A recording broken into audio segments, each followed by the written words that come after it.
बदलापूर प्रकरणाची हायकोर्टाकडून दखल घेण्यात आलेली आहे। सुमोटो अंतर्गत याचिका दाखल झाली आणि आज सकाळी तातडीची सुनावणी होणार आहे। बदलापूर प्रकरणाची एसआयटी मार्फत हायकोर्टाच्या देखरेखीमध्ये चौकशीची मागणी करण्यात आली आहे। कृष्णा सोनरवाडकर आमचे प्रतिनिधी आमच्या सोबत आहेत, अधिक माहिती जाणून घेणार आहोत। कृष्णा,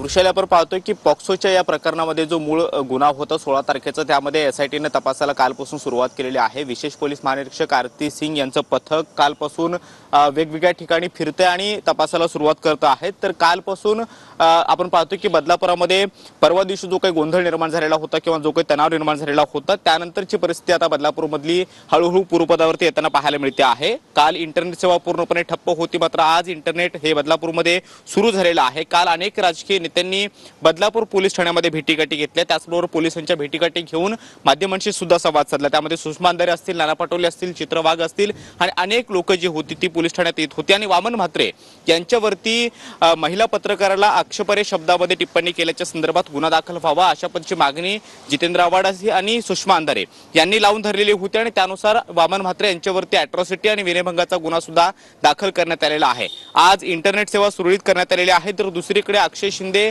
जो मुख्य आरोपी आहे, या मुख्य आरोपीला सुद्धा काल 26 तारखेपर्यंत पोलीस कोठडी पुन्हा एकदा मिळालेली आहे आणि त्या अनुषंगाने एसआयटीचा तपास हा अत्यंत महत्त्वाचा असणार आहे। मात्र बदलापूर पोलीस ठाण्यामध्ये एकूण 4 गुन्हे दाखल आहेत।